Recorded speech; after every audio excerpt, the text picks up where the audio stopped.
अभी हाल ही में एक मामला सामने आया जिसमें एक young couple Punjab and Haryana high court में अपनी एप्लीकेशन फाइल करता है और कहता है कि हम लिव इन रिलेशनशिप में रह रहे हैं, तो हमें लड़की के घर वालों से खतरा है, हमें प्रोटेक्शन प्रोवाइड कराई जाए। लेकिन कोर्ट उनकी एप्लीकेशन डिसमिस कर देता है और कहता है कि आपको प्रोटेक्शन प्रोवाइड नहीं करवाई जाएगी। अगले दिन फिर एक ऐसा केस सामने आता है जिसमें यंग कपल कहता है कि हम लिव इन रिलेशनशिप में रह रहे हैं और हमें लड़की के घर वालों से खतरा है, तो हमें प्रोटेक्शन प्रोवाइड कराई जाए। लेकिन फिर जज मना कर देता है और कहता है कि आपको प्रोटेक्शन प्रोवाइड नहीं कराई जाएगी।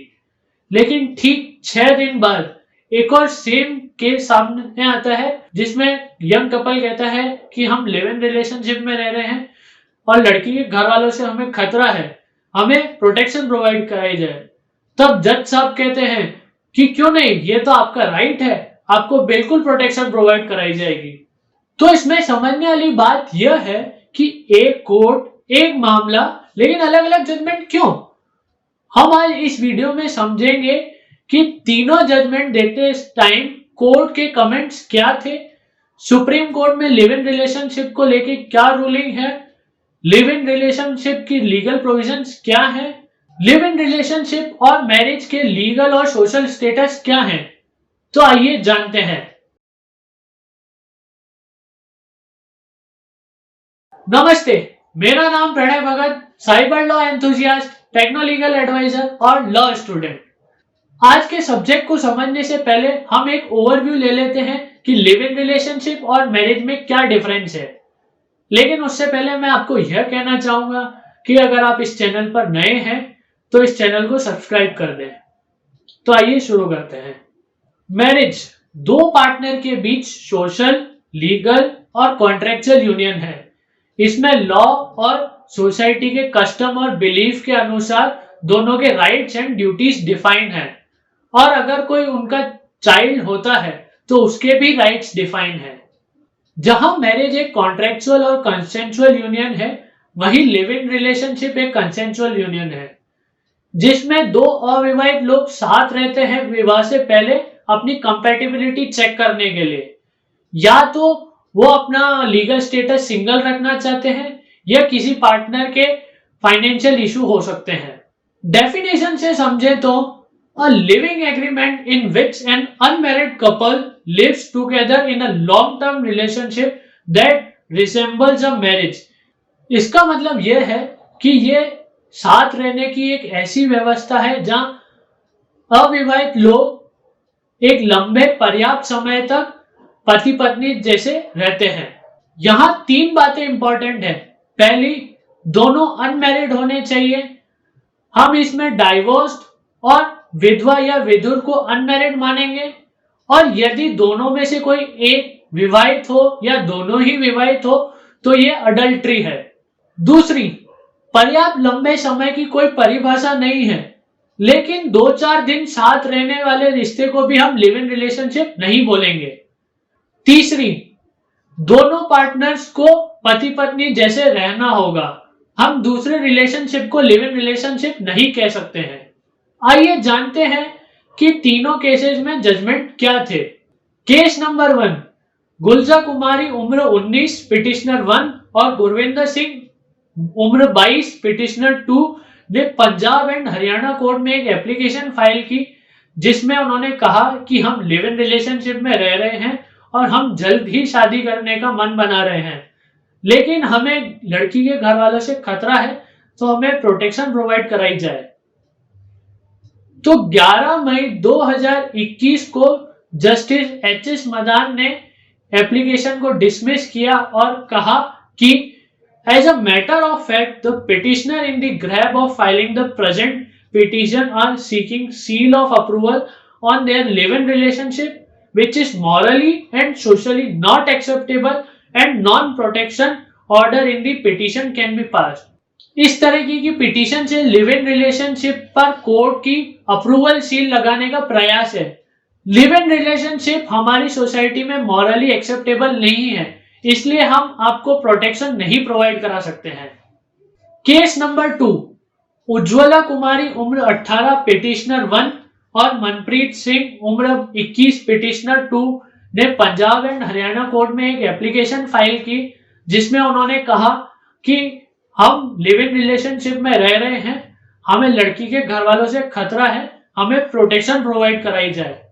12 मई 2021 को जस्टिस अनिल क्षेत्रपाल ने उनकी एप्लीकेशन डिसमिस कर दी और उन्होंने कहा कि if such protection as claim is granted the entire social fabric of the society would get disturb.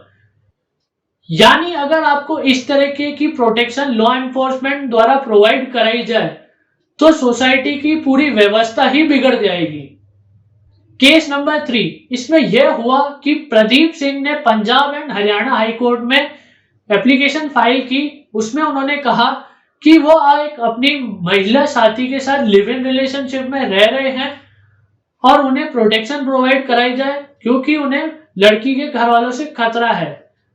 तो 18 मई 2021 को जस्टिस सुधीर मित्तल ने उनकी एप्लीकेशन को एक्सेप्ट करते हुए कहा कि the individual also has the right to formalize the relationship with the partner through marriage और to adopt the non formal approach of a live in relationship.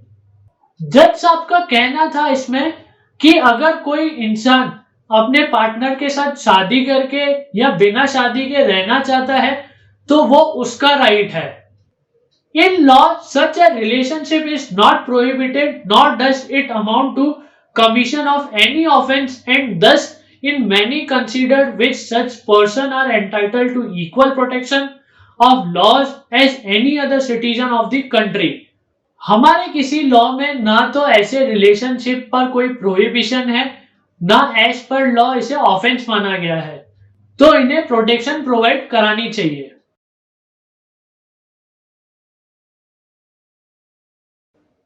आइए अब हम जानते हैं कि सुप्रीम कोर्ट की इस पर क्या रूलिंग है। वैसे तो हमारे देश में या किसी भी स्टेट में लिव इन रिलेशनशिप को लीगली एक्सेप्ट किया जाए ऐसा कोई कोडेड लॉ नहीं है, लेकिन ऐसा भी नहीं है कि इसे ऑफेंस माना जाए। तो इसी को बेस मानते हुए कॉन्स्टिट्यूशन के article 21 right to life and liberty को रेफरेंस मानते हुए सुप्रीम कोर्ट ने ऐसे केसेस में फेवरेबल डिसीजन दिया है। लिव इन रिलेशनशिप को लेके सुप्रीम कोर्ट के जो अलग अलग ऑब्जर्वेशन है वो यह है कि किसी के साथ रहने का अधिकार कॉन्स्टिट्यूशन के article 21 mentioned right to life and liberty में दिया गया है। यदि दो 18+ वर्षीय लोग साथ रहना चाहते हैं तो इसे इलीगल नहीं माना जाएगा। हालांकि इंदिरा शर्मा वर्सेस वीके शर्मा 2013 में सुप्रीम कोर्ट ने कहा कि लिव इन रिलेशनशिप कोई पाप या अपराध नहीं है, लेकिन हमारी सोसाइटी के लिए मॉरली एक्सेप्टेबल भी नहीं है। लेकिन फिर भी शादी करना नहीं करना ये सबका अपना पर्सनल मैटर है। आइए जानते हैं इससे रिलेटेड लॉज और क्या हैं। Protection of women from domestic violence act 2005 में यह बताया गया है कि अगर सहमति से साथ रह रहे कपल में महिला अगर अपना राइट क्लेम करना चाहे तो वो कर सकती है। सीआरपीसी सेक्शन 125 जिसमें वाइफ सेपरेशन के बाद मेंटेनेंस क्लेम कर सकती है, उसमें यह भी प्रोविजन है कि अगर लिव इन रिलेशनशिप में रह रहे कपल रीजनेबल लॉन्ग टर्म से साथ रह रहे हैं तो उसे एज गुड एज मैरिज माना जाएगा, तो उसमें भी वुमेन अपना मेंटेनेंस क्लेम कर सकती है। तो अब कंक्लूजन ये है कि कोई लॉ नहीं है, लेकिन ये लीगली एक्सेप्टेबल है क्योंकि ये इलीगल नहीं है। क्राइम या सिन नहीं है, लेकिन ये मोरली और सोशली एक्सेप्टेबल नहीं है। रिलेशनशिप में एंट्री की बात हुई है, वुमेन प्रोटेक्शन राइट की भी पार्शियली बात हुई है, लेकिन पार्टनर्स की जिम्मेदारियों का क्या? एग्जिट होने पर जो कॉम्प्लिकेशंस अराइज होंगे उनका क्या? उन पर तो कोई बात ही नहीं हुई है। दोस्तों, आप इस बारे में क्या सोचते हैं और आपको क्या लगता है कि और क्या लॉज होने चाहिए इससे रिलेटेड? आप मुझे कमेंट सेक्शन में लिखकर जरूर बताएं। अगर ये वीडियो आपको पसंद आई हो तो इसे लाइक करें, शेयर करें और मेरे चैनल को सब्सक्राइब करें। धन्यवाद।